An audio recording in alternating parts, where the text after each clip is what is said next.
নমস্কার, আজকের ইতিহাস কী রয়েছে দেখে নেব। বিশ্ব জনসংখ্যা দিবস 1823 সালের এই দিনে ভারতের তৈরি প্রথম জাহাজ ডায়না কলকাতা বন্দর থেকে আনুষ্ঠানিক যাত্রা শুরু করে। 1889 সালের এই দিনে অবিভক্ত ভারতের কলকাতায় প্রথম প্রতিযোগিতামূলক ফুটবল টুর্নামেন্ট শুরু হয়। 1921-এ মঙ্গোলিয়ায় গণপ্রজাতন্ত্র প্রতিষ্ঠা করল লাল ফৌজ। 1930 সালের এই দিনে অস্ট্রেলিয়ান ক্রিকেটার ডন ব্র্যাডম্যান একদিনে 309 রান করার রেকর্ড করেন। পরে টেস্ট ম্যাচে তা 334 রানের সর্বোচ্চ রেকর্ড হয়েছিল। 1956-তে সাহিত্যিক অমিতাভ ঘোষের জন্ম। 1962-তে প্রথম ট্রান্স আটলান্টিক স্যাটেলাইট টেলিভিশনের সম্প্রচার শুরু হলো। 1967-তে সাহিত্যিক ঝুম্পা লাহিড়ির জন্ম। 1972-এ বিশ্ব দাবা চ্যাম্পিয়নশিপে প্রথম খেলা ববি ফিশার ও বরিস স্পাসকির মধ্যে শুরু হলো।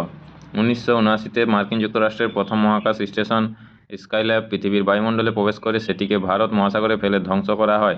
2006-এ মুম্বাইয়ে ধারাবাহিক বিস্ফোরণে 209 জনের মৃত্যু হয়। 2012-তে আবিষ্কার হলো প্লুটোর পঞ্চম উপগ্রহ এস বা 2012 P1।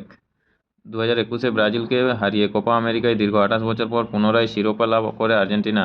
নমস্কার, আজকের ইতিহাস এই পর্যন্তই। পরের ইতিহাসটি পেতে চ্যানেলটিতে সাবস্ক্রাইব করে পাশে থাকা বেল আইকনটি অল করে রাখুন। নমস্কার, সবাই ভালো থাকুন, সুস্থ থাকুন। দেখা হচ্ছে পরের ভিডিওতে।